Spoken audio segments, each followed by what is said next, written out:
Hello viewers, welcome to BGS classes. ఈ రోజు వీడియోలో మనం AP forest beat officer, assistant beat officer and థానేదార్కి సంబంధించి జనరల్ ఎస్ఏ ఈజీగా ఎలా క్లియర్ చేయాలి, అలాగే స్ట్రాటజీ మనం 1035 ఈ యొక్క 1035 స్ట్రాటజీ ఏంటి, దీన్ని ఎలా ఫాలో అవ్వాలి, ఈజీగా మనం ఈ యొక్క ఎస్ఏని ఎలా క్లియర్ చేయాలనే మెథడ్స్ ఈ రోజు ఫాలో అవుదాం. ఒక ఎగ్జాంపుల్ క్వశ్చన్ కూడా మనం చూద్దాము, ఎలా రాయాలి ఏంటి అని. ఎగ్జాంపుల్ క్వశ్చన్ ఒక డిస్కస్ చేస్తాను. అండ్ అలాంగ్ విత్ దిస్ ఇంకొక ఇంపార్టెంట్ పాయింట్ ఏంటి అంటే, అయిపోయిందండి or Diwali is over, festival mood complete అయిపోయింది. సో ఫెస్టివల్ మూడ్ నుంచి బయటకి రండి, come back to our preparation. మీ ప్రిపరేషన్ లోకి వచ్చేసేయండి, because we have only 1 month left for the exam. And mostly 1 month అనే ఫిక్స్ అవ్వండి, because November end or December first week లో మనకి ఎగ్జామ్ ఉండొచ్చు. కాబట్టి ఈ 1 month ప్రిపరేషన్ ఉంది అని మీ కంటిన్యూషన్ మళ్ళీ ప్రిపేర్ చేయండి, రైట్?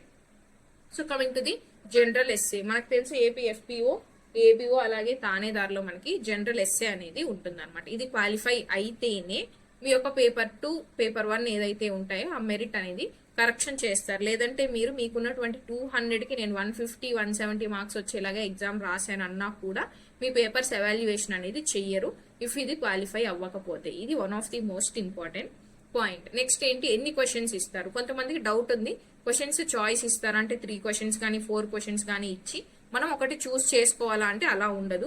లాస్ట్ టైం 2019 మెయిన్స్ లో ఒకే ఒక క్వశ్చన్ ఇవ్వడం జరిగింది. సో సేమ్ అలాగే ఒకే ఒక క్వశ్చన్ అనేది ఇవ్వడం జరుగుతుంది ఇప్పుడు కూడా. 45 minutes టైం అనేది ఇస్తారు. చాలా మంది 30 minutes అని కన్ఫ్యూజ్ అవుతున్నారు. నేను అఫీషియల్ నోటిఫికేషన్ లో ఉన్నది కూడా మన టెలిగ్రామ్ ఛానల్లో పోస్ట్ చేశాను, మీరు అక్కడ చూడొచ్చు, రైట్? 45 minutes టైం అనేది ఇస్తారు. అలాగే 50 marks, ఆ క్వశ్చన్ కి ఒకే ఒక క్వశ్చన్ కి 50 marks ఉంటుంది. మీరు క్వాలిఫై అవ్వాలంటే 18 is enough, but keep your target as 20 marks. 20 marks రావాలి. 20 marks రావా మేడం మరి మాకు అని అనొచ్చు మీరు. నేను కూడా అందుకే మీకు ఇంకో క్వశ్చన్ ఇస్తున్నాను. ఈ 20 marks వచ్చేలాగా మీరు ఇప్పటికిప్పుడు ఒక పెన్ అండ్ పేపర్ తీసుకొని మీరు ఒక ఎస్సే రాసి చూడండి, 4 to 5 pages లో. ఇప్పుడు నేను చెప్పే రూల్స్ అన్ని కనుక మీరు కవర్ చేసి ఒక ఎస్సే రాయగలిగితే you are well and good, you can prepare your mains essay మీరు పక్కన పెట్టచ్చు, రైట్? సో దీనికి సంబంధించి డీటెయిల్స్ కనుక మనం చూస్తే, క్వాలిఫైయింగ్ ఇన్ నేచర్ ఇప్పుడే చూసాం. అలాగే లాంగ్వేజ్, ఇక్కడ చాలా మందికి డౌట్ ఉంది, మేము ఇంటర్లో తెలుగు తీసుకున్నాము, సో ఇప్పుడు తెలుగే రాయాలా, లేదంటే మేము 10th standard లో ఓన్లీ తెలుగే తీసుకున్నాము, లేదంటే ఇంగ్లీష్ మీడియమే తీసుకున్నాము, సో ఇప్పుడు ఇంగ్లీష్లోనే రాయాలా, లేదంటే తెలుగులోనే రాయాలా అనే డౌట్స్ కొంతమందికి ఉంది. అలాంటి రూల్ ఏం లేదండి. మీరు తెలుగులో కంఫర్ట్ అయితే తెలుగులో రాయొచ్చు, ఇంగ్లీష్లో కంఫర్ట్ అయితే ఇంగ్లీష్లో రాయొచ్చు, ఉర్దూలో కంఫర్ట్ అయితే ఉర్దూలో. మీరు ఏ లాంగ్వేజ్ సెలెక్ట్ చేసుకోవాలనుకుంటే ఆ లాంగ్వేజ్ సెలెక్ట్ చేసుకుని ఎస్సే అనేది రాయొచ్చు అనమాట. కొంతమంది ఏం అడుగుతున్నారు, తెలుగులో అక్కడక్కడ మేము ఇంగ్లీష్ వర్డ్స్ యూజ్ చేయొచ్చా అని అడుగుతున్నారు. తెలుగులో అక్కడక్కడ ఇంగ్లీష్ వర్డ్స్ అనేవి యూజ్ చేయొద్దు. లెట్స్ కొన్ని అబ్రివేషన్స్ ఏవైతే ఉంటాయో అలాంటివి అయితే మీరు యూజ్ చేయండి. ఫర్ ఎగ్జాంపుల్ మీరు ఏదైనా ఒక అబ్రివేషన్ యూజ్ చేయాలనుకుంటున్నారు అనుకోండి, సిపిసిబి యూజ్ చేయాలి. సో ఇలాంటి సిపిసిబి అంటే సెంట్రల్ పొల్యూషన్ కంట్రోల్ బోర్డ్, ఏదైనా ఒక ఎన్విరాన్మెంట్ కి సంబంధించి క్వశ్చన్ పొల్యూషన్ గురించి వస్తే సిపిసిబి గురించి మెన్షన్ చేయాలంటే దీన్ని ఇలా మీరు బ్రాకెట్ లో మెన్షన్ చేయండి, పర్వాలేదు.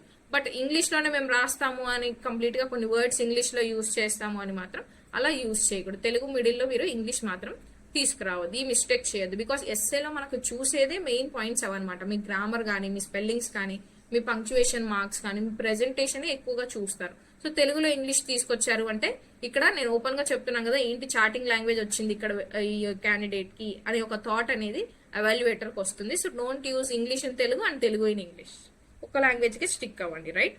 అండ్ నెగిటివ్ మార్కింగ్ కనుక మనం చూస్తే ఎస్ఏకి మనకి ఎఫ్బిఓలో నెగిటివ్ మార్కింగ్ లేదు, ఎఫ్ఎస్ఓలో ఉందండి. నేను ఇది క్లారిటీ ఇస్తున్నాను, ఎఫ్బిఓలో నెగిటివ్ మార్కింగ్ లేదు.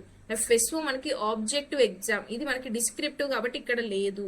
ఎఫ్ఎస్ఓ ఆబ్జెక్టివ్ కాబట్టి ఎఫ్ఎస్ఓ మెయిన్స్ కి నెగిటివ్ మార్కింగ్ ఉంది, ఓకే? నెక్స్ట్ చాయిస్ అయితే లేదు, చెప్పాను. ఒకే క్వశ్చన్ ఇస్తారు, ఒకే క్వశ్చన్ రాయాలి. అండ్ బుక్లెట్, మనకి ఎన్ని పేజెస్ ఇస్తారు అని కూడా అడుగుతున్నారు. మీకు ఒక బుక్లెట్ అనేది ప్రొవైడ్ చేయడం జరుగుతుంది, which consist of 8 to 10 pages అనేది ఉంటుంది. దీనిలో మీరు అంటే మీ యొక్క హ్యాండ్ రైటింగ్, కొంతమంది లెటర్స్ అనేవి పెద్దగా ఉంటాయి, కొంతమంది లెటర్స్ చిన్నగా ఉంటాయి. సో వర్డ్ లిమిట్ చూసుకోండి, 500 to 600 వర్డ్స్ అనేది మీరు రాయాల్సి ఉంటుంది అనమాట. ఇలా 500 to 600 వర్డ్స్ అంటే మీకు అప్రాక్సిమేట్లీ 4 to 5 pages, అంటే మీడియం సైజ్ వర్డ్స్ లెటర్స్ రాస్తాం మేము అనుకున్న వాళ్ళు 4 to 5 pages అనేది మీ యొక్క ఎస్ఏ ఆన్సర్ వచ్చేలాగా, 500 to 600 వర్డ్స్ మాత్రం డెఫినెట్ గా కవర్ చేసేలాగా మీ ఎస్ఏ ఆన్సర్ అనేది ఉండాలన్నమాట. మరి అప్రోచ్, ఈ యొక్క అప్రోచ్ అనేది ఇంపార్టెంట్ అండి. అప్రోచ్ కనుక మీకు అర్థమైంది అంటే ఎలా రాయాలనేది ఈజీగా అర్థమవుతుంది. సో ఫస్ట్ మీకు క్వశ్చన్ పేపర్ ఇవ్వగానే మీరు ఏం చేయాలి అని అంటే, గుర్తుపెట్టుకోండి, 10:30:5 ఫార్ములా అనేది ఫాలో అవ్వండి. ఈ టైం మేనేజ్మెంట్ చేయలేదు అంటే మీరు ఎంత అద్భుతంగా ఎస్ఏ ప్రిపేర్ అయినా కూడా యూజ్ ఉండదు. ఫస్ట్ 10 మినిట్స్ మీరు ఏం చేస్తారు అంటే అసలు క్వశ్చన్లో ఏం అడుగుతున్నాడు, క్వశ్చన్ యొక్క డిమాండ్ ఏంటి, క్వశ్చన్లో ఏం అడుగుతున్నాడు, కీవర్డ్స్ ఏమి ఇచ్చాడు, ఆ కీవర్డ్స్ కి సంబంధించి మీరు ఏం రాయాలి అనేది బ్రెయిన్ స్టార్మింగ్ చేసుకోండి. Brain storming is very very very important. ఈ బ్రెయిన్ స్టార్మింగ్ లేదనుకోండి, మీరు ఒక పారాగ్రాఫ్ తర్వాత ఇంకో పారాగ్రాఫ్ ఏం రాయాలి అనే ప్లానింగ్ అనేది మిస్ అవుతారు. ఈ ప్లానింగ్ మిస్ అయ్యారు అనుకోండి, మీరు ఎస్సే ఏం రాశారనేది మీకే ఒక క్లారిటీ ఉండదు. ఒక దగ్గర నుంచి ఇంకో దగ్గరికి, ఇంకో దగ్గర నుంచి ఇంకో దగ్గరికి జంప్ అయిపోతారు. మొత్తం టాపిక్ కి ఒక టాపిక్ నుంచి ఇంకో టాపిక్ లోకి వెళ్ళిపోతారు అనమాట. So that is why brainstorming అనేది ఇంపార్టెంట్. మీకు ఇచ్చిన ఎస్సేలో క్వశ్చన్ పేపర్ లో కానీ ఒక ఫ్లో చార్ట్ వేసుకోండి. ఓకే, ఇంట్రడక్షన్ రాయాలి, ఇంట్రడక్షన్ నుంచి నేను బాడీకి ఏ పార్ట్ తో దీన్ని ఇంటర్లింక్ చేయాలి, ఈ ఇంటర్లింక్ చేసిన తర్వాత ఈ పారాగ్రాఫ్ ని నెక్స్ట్ పారాగ్రాఫ్ కి నేను ఎలాగా కనెక్ట్ చేయాలి, ఆ కనెక్ట్ చేసిన దాన్ని ఇంకొక పారాగ్రాఫ్ కి ఎలా కనెక్ట్ చేయాలి, క్వశ్చన్ అడిగిన దానికి సమాధానం నేను రాస్తున్నాను, ఆ కీవర్డ్స్ యూజ్ చేస్తున్నాను, కీవర్డ్స్ అనేవి డెఫినెట్ గా యూజ్ చేయాలి, ఆ కీవర్డ్స్ యూజ్ చేస్తున్నానా లేదా, ఆ డిమాండ్స్ అనేవి అన్ని కవర్ చేస్తున్నానా లేదా, ఇవి మీరు ఒక ఫ్లో చార్ట్ అనేది మీరు వేసుకోవాలి. దీన్నే బ్రెయిన్ స్టార్మింగ్ అంటాం. ఇది చేసుకుంటేనే మీరు ఎస్సే అనేది ఒక ఆర్డర్ లో, ఒక మేనర్ లో ప్రెజెంట్ చేయగలుగుతారు. సో అప్రోచ్ కనుక ఫస్ట్ మనం చూస్తే, సో ఫస్ట్ వచ్చేసి సింపుల్ గా పెట్టండి. అంటే మాకు ఇంగ్లీష్ లో రాసినా కూడా తెలుగులో రాసినా కూడా ఫస్ట్ సింపుల్ గా ఉంచండి. ఎస్సే అనేది జస్ట్ అంటే చూడగానే ఓకే బాగుంది, హ్యాండ్ రైటింగ్ అనేది నీట్ గా ఉంచుకోండి, ప్రాక్టీస్ చేయండి. డైలీ రాస్తూ ఉంటే హ్యాండ్ రైటింగ్ కూడా ఇంప్రూవ్ అవుతుంది. సో నీట్ గా సింపుల్ గా ఉంచడానికి ట్రై చేయండి. And then stick to the topic. ఏదైతే టాపిక్ అడుగుతున్నాడు, క్వశ్చన్ అడిగినటువంటి డిమాండ్ ఏంటి అనేది ఫస్ట్ మీరు అర్థం చేసుకోండి. దానికి సంబంధించి మాత్రమే రాయండి, వేరే వేరే టాపిక్స్ ఏమి రాయదు. Next one spellings and grammar. మనకి ఎస్సే అంటేనే చూసేది spellings, grammar, presentation and punctuation. Okay, so ఇవే చూస్తాడు కాబట్టి వీటిని మిస్ చేయొద్దు. మీరు అన్ని బాగా రాసి చిన్న చిన్న స్పెల్లింగ్ మిస్టేక్స్ కానీ, తెలుగులో రాసేవాళ్ళు గ్రామర్ మిస్టేక్స్ రాసేవాళ్ళు కానీ, ఇంగ్లీష్లో రాసినప్పుడు సెంటెన్స్ మిస్టేక్స్, ఉర్దూలో రాసేవాళ్ళు మిస్టేక్, ఇలా మిస్టేక్స్ రాశారనుకోండి స్పెల్లింగ్స్ అండ్ గ్రామర్ లో, వీళ్ళకి స్పెల్లింగ్స్ అండ్ గ్రామరే రాలేదు అనే ఒక థాట్ అనేది ఎగ్జామినర్ కి వస్తుంది. సో ఆ థాట్ ఎగ్జామినర్ కి రానివ్వద్దు. నెక్స్ట్ వన్ ఏంటంటే short sentences. Short sentences use చేయండి. మీరు ఇక్కడ ఒక లెట్స్ సే ఎగ్జాంపుల్ ఇది ఒక పేపర్ అనుకోండి, ఈ పేజ్ లో మీరు ఇక్కడ పారాగ్రాఫ్ స్టార్ట్ చేసి ఇక్కడ నుంచి రాసుకుంటూ వెళ్ళారు అనుకోండి, మీరే చదువుతున్నారు అనుకోండి, మీరే ఎగ్జామినర్ అనుకోండి, ఇలా ఉంది, ఇక్కడ ఎండ్ చేశారు అనుకోండి ఒక పారాగ్రాఫ్, ఫుల్ స్టాప్ లేదు, కామా లేదు, ఎక్కడ పంక్చువేషన్స్ లేవు, ఇక్కడ నుంచి ఇక్కడ వరకు చదివారు అనుకోండి, మీకే ఎలా అనిపిస్తుంది? అసలు బ్రీత్ తీసుకోవడానికే టైం పడుతుంది కదా, అమ్మయ్యా అనిపిస్తుంది ఈ సెంటెన్స్ మీరు కంప్లీట్ చేసిన తర్వాత. So that is why long sentences అనేది యూజ్ చేయొద్దు, లాంగ్ పారాగ్రాఫ్స్ కూడా వాడొద్దు. Short sentences. ఇప్పుడు ఈ పారాగ్రాఫ్ చూడండి, అదే ఇంకొక పేజ్ తీసుకోండి, ఇంకొక పేజ్ లో మీరు ఇక్కడ నుంచి ఇక్కడ ఒక 3 లైన్స్ రాశారు, ఏదైనా ఒక టాపిక్ గురించి ఒక 3 లైన్స్ రాశారు, ఇక్కడతో ఎండ్ చేశారు. నెక్స్ట్ ఒక సైడ్ హెడ్డింగ్ పెట్టారు, సైడ్ హెడ్డింగ్ పెట్టి దాని గురించి ఒక 3 పాయింట్స్ అనేది రాశారు. ఇప్పుడు ఇది ఎంత అందంగా ఉంది చూడడానికి, దీనికి. So that is how presentation matters. Presentation అనేది ఎలా ఉంది అనేది చూసుకోండి, షార్ట్ గా రాయడానికి ట్రై చేయండి. Okay, and then don't use more data నాకు తెలుసు అని చెప్పి ఎక్కువ data like ISFR report mention చేయాలి, ఎంతవరకు అవసరమో అంతవరకే మెన్షన్ చేయాలి. ఐఎస్ఎఫ్ఆర్ రిపోర్ట్ రీసెంట్ గా వచ్చిన రిపోర్ట్ మెన్షన్ చేయండి, ఏదైనా ఎన్విరాన్మెంట్ ప్రోటోకాల్స్ ఆర్ కన్వెన్షన్స్ గురించి మెన్షన్ చేయండి, లేదంటే మనకున్నటువంటి స్కీమ్స్ అండ్ గవర్నమెంట్ ఏవైతే ఇనిషియేటివ్స్ తీసుకొచ్చావో వాటన్నిటి మెన్షన్ చేయండి. వెల్ అండ్ గుడ్, మెన్షన్ చేస్తే చాలా మార్క్స్ అనేవి వస్తాయి, ఐ డూ యాక్సెప్ట్. బట్ ఎక్కువ డేటా అనేది పెట్టదు. ఎలా ఉంటుందంటే నేను ఇవి చూసి మార్క్స్ చేయాలి అని చెప్పి వీడింత డేటా రాశాడు అని మాత్రం అనిపించకూడదు అనమాట. And last but not the least is time management. ఇది లేదు అంటే మీరు ఇవన్నీ చేసినా కూడా వేస్ట్ అండి. మీరు బ్రెయిన్ స్టార్మింగే నేను 20-30 మినిట్స్ చేసుకుంటాను అంటే రాసేది 20 మినిట్స్ లో కంప్లీట్ అవ్వదు. ఓకే, సో 10 మినిట్స్ మాత్రమే బ్రెయిన్ స్టార్మింగ్ చేసుకోండి, 30 మినిట్స్ మీరు రాయడానికి యూజ్ చేసుకోండి. Okay, first 10 minutes brain storming చేసుకోండి, 30 మినిట్స్ రాయండి. నెక్స్ట్ లాస్ట్ 5 మినిట్స్ లో చెక్ చేసుకోండి, వెరిఫై చేసుకోండి. ఏమైనా మీరు హైలైట్ చేయాల్సిన పాయింట్స్ ఉన్నాయంటే అండర్లైన్ చేయకూడదు. According to recent APSC rules underline చేయకూడదు. ఇఫ్ ఇట్ ఈస్ టీజీపీఎస్సీ చేయొచ్చు, ఆ ప్రాబ్లం ఏం లేదు. బట్ ఏపీఎస్సీ రూల్స్ ప్రకారం రీసెంట్ గా మనం అండర్లైన్ చేయకూడదు. మరి నేను ఒక పాయింట్ హైలైట్ చేయాలనుకుంటున్నాను, లెట్స్ సే ఐఎస్ఎఫ్ఆర్ రిపోర్ట్ గురించి నేను రాశాను, ఈ రిపోర్ట్ ని నేను హైలైట్ చేయాలనుకుంటున్నాను, ఈ పాయింట్ ని ఏం చేస్తాను? దీన్ని ఏం చేస్తారు అని అంటే, ఈ యొక్క ఐఎస్ఎఫ్ఆర్ రిపోర్ట్ అని రాశారు కదా, దీన్ని డబుల్ టైం రాయండి, లేదంటే బ్లూ ఆర్ బ్లాక్ పెన్స్ మాత్రమే మనం యూజ్ చేస్తాం కదా, దీన్ని ఇంకొక ఇంక్ తో రాయండి మిడిల్లో, లేదంటే ఇక్కడ డబుల్ టైం ఇలా రాయండి. ఇలా రాసినప్పుడు కొంచెం బ్రాడ్ గా కనిపిస్తుంది, బోల్డ్ గా కనిపిస్తుంది అనమాట. సో అలా మీరు హైలైట్ చేయడానికి ట్రై చేయండి, లేదంటే కొటేషన్స్ లో పెట్టండి, కొటేషన్స్ లో పెట్టొచ్చు, కొటేషన్స్ లో పెట్టడానికి ట్రై చేయండి. ఇలా హైలైట్ చేయడానికి చూడండి, అండర్లైన్ అయితే మనకి ఇప్పుడు ఆప్షన్ లేదు. ఇలా మీ యొక్క అప్రోచ్ అనేది ఉంటే ఈజీగా మీరు ఎస్సేని క్లియర్ చేయొచ్చు. And coming to the small announcement, మన బీజీఎస్ క్లాసెస్ లో ఏపీ ఎఫ్పిఓ ఎఫ్ఎస్ఓకి సంబంధించి కోర్సెస్ అన్ని కూడా ఒక దగ్గర మీకు ఎక్స్ప్లెయిన్ చేయడం జరుగుతుంది. ఏపీ ఎఫ్బిఓ మెయిన్స్ తానేదార్ పేపర్ 2 అంటే పేపర్ 2 లో మనకున్నటువంటి 50 మార్క్స్ కి ఏదైతే జనరల్ సైన్స్ ఉందో ఈ జనరల్ సైన్స్ కి లైవ్ క్లాసెస్ అనేది స్టార్ట్ చేయడం జరిగింది. ఫ్రమ్ 11th October ఈ క్లాసెస్ అనేవి జరుగుతున్నాయి. ఆల్రెడీ 5 యూనిట్స్ అనేవి కంప్లీట్ అయిపోవడం జరిగింది. నెక్స్ట్ యూనిట్స్ అనేవి డైలీ పర్ డే 2 క్లాసెస్ తీసుకోవడం జరుగుతుంది. అలాగే వీటితో పాటు మీకు ఫ్రీ పేపర్ 1 జనరల్ స్టడీస్ అండి, జనరల్ సైన్స్ కాదు. మనం డీల్ చేసేది పేపర్ 2 క్లాసెస్. పేపర్ 1 లో ఉన్న జనరల్ స్టడీస్ టెస్ట్ సిరీస్ అనేది మీకు అడిషనల్ గా ఫ్రీగా ప్రొవైడ్ చేయడం జరుగుతుంది. As per new classes mains లెవెల్లో ఈ క్వశ్చన్స్ అనేది డిస్కస్ చేయడం జరుగుతుంది. డైలీ లైవ్ క్లాసెస్, అవి రికార్డింగ్ వీడియోస్ ఉంటాయి. దాంతో పాటు క్లాస్ నోట్స్ కూడా మీకు ఏ రోజు క్లాస్ నోట్స్ ఆ రోజు కూడా మీకు ప్రొవైడ్ చేయడం జరుగుతుంది ఫర్ యువర్ రివిజన్ పర్పస్ అనమాట. దీంతో పాటు ఫ్రీ ప్రీవియస్ ఇయర్ క్వశ్చన్స్ కూడా మనకి అవైలబుల్ గా ఉంటాయి యాప్ లో.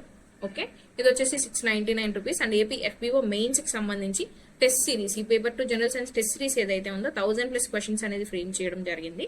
9 చాప్టర్స్ ఉన్నాయి కదా మనకి. సో ఈచ్ చాప్టర్ నుంచి 100 క్వశ్చన్స్ అనమాట. సో 900 క్వశ్చన్స్ అలా వస్తాయి. అండ్ అలాగే దీంతో పాటు 4 ఫుల్ లెంత్ టెస్ట్ కి 200 క్వశ్చన్స్. కంప్లీట్ గా మనకి 1100 క్వశ్చన్స్ అనేవి జనరల్ సైన్స్ లో మీకు ఇప్పుడు ఉన్నటువంటి బేసిక్ కరెంట్ ట్రెండ్స్ ఎలాగైతే ఉన్నాయో దాన్ని బేస్ చేసుకుని క్వశ్చన్స్ అనేది ఫ్రేమ్ చేయడం జరిగింది. అలాంగ్ విత్ కరెంట్ అఫైర్స్, మనకి మన ప్రిలిమ్స్ లో కరెంట్ అఫైర్స్ కూడా అడిగాడు కాబట్టి కరెంట్ అఫైర్స్ కూడా ఇంక్లూడ్ చేసి ఎవ్రీ చాప్టర్ వైజ్ ఎక్కడ కరెంట్ అఫైర్స్ ఉన్నాయో ఆ కరెంట్ అఫైర్స్ అన్ని ఇంక్లూడ్ చేసి ఈ టెస్ట్ కండక్ట్ చేయడం జరుగుతుంది. This is 199 rupees. And SA material, ఇప్పుడు నేను చెప్పినటువంటి ఎస్ఏ మీరు ఎలాగైతే రాయాలనుకుంటున్నారో దానికి కావాల్సినటువంటి 30 మోడల్ ఎస్ఏ ఆన్సర్స్. అందుకు కొంతమంది క్వశ్చన్స్ అయినా అని అడుగుతున్నారు. క్వశ్చన్సే కాదు, క్వశ్చన్స్ తో పాటు ఆన్సర్స్ కూడా ప్రొవైడ్ చేయడం జరుగుతుంది. మనకి ఇచ్చిన సిలబస్ లో ఫారెస్ట్ అండ్ ఎన్విరాన్మెంట్ ఏదైతే ఉందో దీనికి సంబంధించి 10 ఎస్సేస్ అనేది కవర్ చేశాను. అలాగే ఇందాక నేను చెప్పినటువంటి పాయింట్స్ ఏదైతే పాలసీస్ కానీ గవర్నెన్స్ కానీ ఇవన్నీ ఉన్నాయో వీటికి సంబంధించి మీరు కొన్ని స్కీమ్స్ ఇవన్నీ యాడ్ చేయాలి కదా, వీటికి సంబంధించి ఒక 10 ఎస్సేస్ అనేది నేను ఇవ్వడం జరిగింది. సో ఏ క్వశ్చన్ వచ్చినా కూడా మీరు దీని నుంచి ఒక్క ఎస్సే కనుక ఫ్రేమ్ చేసుకున్నారు అంటే సరిపోతుంది. ఇది రాస్తే మీరు ఈజీగా క్వాలిఫై అవుతారు. దిస్ ఈస్ 99 రూపీస్ అనమాట. And FSO general forestry and FSO Telugu grammar, ఈ మెటీరియల్ కనుక మీరు కావాలి అనుకుంటే 249 రూపీస్ కి మెయిన్ సిలబస్ బేస్ చేసుకుని మెయిన్స్ లో మనకున్నటువంటి అడిషనల్ 5 టాపిక్స్ కూడా ఫారెస్ట్రీ మెటీరియల్ యాడ్ చేయడం జరిగింది. ఈ మెటీరియల్ 250 రూపీస్. ఎఫ్ఎస్ఓ మనకి క్వాలిఫైయింగ్ లో తెలుగు గ్రామర్ ఉంది కదా, సో ఈ గ్రామర్ కూడా కంపైల్ చేసి కంప్లీట్ గా 249 రూపీస్ కి అవైలబుల్ గా ఉంది. అండ్ దెన్ ఫారెస్ట్రీకి సంబంధించి టెస్ట్ సిరీస్ చాలా మంది లాంచ్ చేయమని అడిగారు. ఆఫ్టర్ లాంచింగ్ ఎఫ్బిఓ మాకు ఎఫ్ఎస్ఓ కూడా కావాలి అని అడగడం జరిగింది. దట్ ఈస్ వై దీన్ని కూడా 1000+ క్వశ్చన్స్ తో మనం ఈచ్ యూనిట్, మనకి 11 యూనిట్స్ ఉన్నాయి కదా, సో ఈచ్ యూనిట్ కి 100 క్వశ్చన్స్ తో పాటు అలాగే 2 ఫుల్ లెంత్ టెస్ట్ కూడా దీంతో ప్రొవైడ్ చేయడం జరుగుతుంది, including current affairs. And along with this మనకి ఫారెస్ట్రీకి సంబంధించి ప్రీవియస్ ఇయర్ క్వశ్చన్స్, ఫారెస్ట్రీకి సంబంధించి ఇంతకు ముందు మన ఏపీఎస్సీ లాస్ట్ 3-4 ఇయర్స్ లో కండక్ట్ చేసినటువంటి ఎగ్జామ్స్ లో 600 క్వశ్చన్స్ అనేవి కూడా ప్రీవియస్ ఇయర్ క్వశ్చన్స్ అనేవి మీకు ఫ్రీగా ప్రొవైడ్ చేయడం జరుగుతుంది. ఎవరైనా ఈ యొక్క కోర్సెస్ ఎన్రోల్ అవ్వాలి అనుకుంటే లైక్ క్లాసెస్ అంటే సిరీస్ అనేవి మీకు యాప్ లో అవైలబుల్ గా ఉంటాయి. కాంపిటేటివ్ ఎగ్జామ్స్ అంటే యాప్ అనేది ఇన్స్టాల్ చేసుకోవచ్చు. మెటీరియల్స్ కావాలి అనుకుంటే ఇక్కడ డిస్ప్లే చేసిన ఈ నెంబర్ కి మీరు వాట్సాప్ చేసి కానీ కాల్ చేసి కానీ మెటీరియల్స్ అనేవి పర్చేస్ చేసుకోవచ్చు అనమాట. Right, so next coming to the topic. ఒక ఎగ్జాంపుల్ అనేది మనం చూద్దాం అనుకున్నాం కదా. సో లెట్స్ మనం ప్రీవియస్ ఇయర్ క్వశ్చన్ తీసుకుందాం. 2019 మెయిన్స్ లో ఇచ్చినటువంటి క్వశ్చన్ మనం తీసుకుందాం. క్వశ్చన్ ఏమని అడిగాడు అప్పుడు, what are the types of forest అని అడిగాడు. అలాగే దాంతో పాటు కన్జర్వేషన్ గురించి అడిగాడు. మరి దీన్ని మీరు ఎలా రాయాలి అనేది కనుక మనం చూస్తే ఫస్ట్ ఫారెస్ట్ గురించి ఇంట్రడక్షన్ లో రాయండి. అసలు ఫారెస్ట్ అంటే ఏంటి, ఈ ఫారెస్ట్ అనేవి ఎక్కడ ఉన్నాయి అసలు ఇండియాలో, అసలు ఈ క్వశ్చన్ గురించి మీరు రాయాలి. ఫారెస్ట్ అంటే మనకి ఎందుకు ఇంపార్టెంట్, దానివల్ల మనకున్నటువంటి యూజ్ ఏంటి, అలాగే రీసెంట్ గా ఫారెస్ట్ కి సంబంధించి ఏమైనా న్యూస్ లో ఉందా. లెట్స్ సే ఫారెస్ట్ ఫైర్స్ అనేవి రీసెంట్ గా న్యూస్ లో ఉన్నాయి. సో ఈ ఫారెస్ట్ ఫైర్స్ అనేవి ఎక్కడ జరిగాయి, ఇలాంటివి న్యూస్ లో ఉన్నవి కూడా మీరు ఇంట్రడక్షన్ లో కవర్ చేయొచ్చు. తర్వాత ఏమని అడిగాడు, టైప్స్ అని అడిగాడు. టైప్స్ అంటే మీరు ఇక్కడ ఏమేమి రాస్తారు, ఉన్నటువంటి డిఫరెంట్ టైప్స్ అనమాట. Like wet evergreen forest గురించి రాయొచ్చు, లేదంటే డెసిడ్యూస్ గురించి రాయొచ్చు, లేదంటే థాన్ ఫారెస్ట్ గురించి రాయొచ్చు. దీనిలోనే సెమీ ఎవర్ గ్రీన్ ఉంటుంది, డ్రై ఉంటుంది, ఇలా డిఫరెంట్ టైప్స్ ఉంటాయి. సో ఇలా టైప్స్ గురించి రాస్తారు. టైప్స్ గురించి రాసిన తర్వాత ఎగ్జామ్ రాసినటువంటి రేపు ఎగ్జామ్ రాయబోయే 13,000+ క్యాండిడేట్స్ కి మీకు ఒక డిఫరెన్స్ ఉండాలి, ఒక యూనిక్నెస్ ఉండాలి అంటే మీరు ఇక్కడ ఈ క్వశ్చన్ లో ఏం చెయ్యొచ్చు అనేది ఆలోచించండి. లెట్స్ సే అందరూ థియరీయే రాశారు, బట్ మీ ఈ యొక్క టైప్స్ అనేవి ఒక్కొక్క లొకేషన్ లో ఉంటాయి. మీరు మీ యొక్క ఎగ్జామ్ లో జస్ట్ ఒక మిమ్మల్ని నేను వెళ్ళి ఇండియా మ్యాప్ కరెక్ట్ గా ఎలా ఉందో అలా డ్రా చేసి రండి అని అనట్లేదు. జస్ట్ ఫర్ ఎగ్జాంపుల్ ఒక రఫ్ మ్యాప్ అనేది మీరు ఇలా వెళ్ళి తీసుకెళ్లి డ్రా చేసి ఇక్కడ వెట్ ఎవర్ గ్రీన్ ఫారెస్ట్ ఉంటాయి, ఇక్కడ సెమీ ఎవర్ గ్రీన్ అంటే నేను ఎగ్జాంపుల్ కి చెప్తున్నాను, ఇక్కడ థాన్ ఫారెస్ట్ ఉంటాయి, ఇక్కడ ఈ టైప్ ఉంటాయి అని గనక డ్రా చేసి మీరు రాసేసి వచ్చారు అని అంటే మీకు మార్క్స్ అడిషనల్ గా పడవా? ఈ పాయింట్ మీరు ఆలోచించండి. ఇలా మీరు ఎక్కువ స్కోర్ చేయాలి అంటే ఎలా చేయాలంటే ఇలానే చేయాలి. మీ పేపర్ ఎగ్జామినర్ కి యూనిక్ గా కనిపించాలి అని అంటే ఎలా కనిపించాలంటే ఇలా డ్రా చేస్తేనే కనిపిస్తుంది. సో ఏ క్వశ్చన్ లో ఏది ఇంపార్టెంట్, ఒక మ్యాప్ ఎక్కడ వేయొచ్చు, ఒక ఫ్లో చార్ట్ ఎక్కడ వేయొచ్చు, ఒక బార్ గ్రాఫ్ ఎక్కడ వేయొచ్చు, ఒక పై చార్ట్ ఎక్కడ వేయొచ్చు, ఇవే యాడ్ చేస్తేనే మీకు డెఫినెట్ గా మార్క్స్ ఇంక్రీజ్ అయ్యే ఛాన్సెస్ ఉంటాయి. అది వేస్తాం. సో వేసిన తర్వాత అడ్వాంటేజెస్, ఈ ఫారెస్ట్ వల్ల ఉన్నటువంటి అడ్వాంటేజెస్ ఏంటి, నెక్స్ట్ డిసడ్వాంటేజెస్ ఏంటి. డిసడ్వాంటేజెస్ ఉన్నాయంటే ఏంటి, ఏదో ఒక ప్రాబ్లం ఉంది, అలా మీరు ఇంటర్ కనెక్ట్ చేయాలి. ఏదో ఒక ప్రాబ్లం ఉంది, మరి ఆ ప్రాబ్లం సాల్వ్ చేయాలంటే మనం తీసుకోవాల్సినటువంటి మెజర్స్ ఏంటి, ఏ మెజర్స్ తీసుకోవాలి, లేదంటే ఏ సొల్యూషన్స్ ఆల్రెడీ తీసుకున్నాం. మనం తీసుకున్నాము అని అంటే నేషనల్ లెవెల్లో కొన్ని తీసుకొని ఉంటాం, స్టేట్ లెవెల్లో కొన్ని తీసుకొని ఉంటాం. సో నేషనల్ లెవెల్లో తీసుకుంటే రీసెంట్ గా లైఫ్ అనేది ఒక స్కీమ్ ఉంది, సో ఇనిషియేటివ్ గురించి రాయండి. స్టేట్ లెవెల్లో తీసుకుంటే నగరవనమ్స్ అని మనం లాంచ్ చేసుకున్నాం, సో ఈ నగరవనమ్స్ గురించి రాయండి. ఇలా రాసిన తర్వాత దానివల్ల ఉన్నటువంటి నెగిటివ్ అడ్వాంటేజెస్ ఏంటో రాయండి. ఇంటర్నేషనల్ లెవెల్లో కనుక మనం తీసుకుంటే ఇంటర్నేషనల్ లెవెల్లో మనకు ఉన్నటువంటి కన్వెన్షన్స్ ఏంటి, ప్రోటోకాల్స్ ఏంటి, ప్యారిస్ అగ్రిమెంట్ కానీ, సస్టైనబుల్ డెవలప్మెంట్ గోల్స్ కానీ, ఇలాంటివి మెన్షన్ చేయండి. తర్వాత వే ఫార్వర్డ్ రాయండి. రైట్, ఇలా రాస్తే మీకు మార్క్స్ పడవ, 120 మార్క్స్ రావా? డెఫినెట్ గా వస్తాయి. సో ఇలా రాయాలి అంటే ఫస్ట్ ఆ బ్రెయిన్ స్టార్మింగ్ అనేది మీకు తెలియాలి. అందుకే నేను ఈ టాపిక్ ని తీసుకొని ఎగ్జాంపుల్ గా చెప్పడం జరిగింది. Right, so this is how you have to right your essay. అర్థమైందని అనుకుంటున్నాను. Thank you so much for watching. ఇంకా ఏమైనా డౌట్స్ ఉన్నాయంటే do comment in the comment section and subscribe for more such videos. Thank you so much for watching.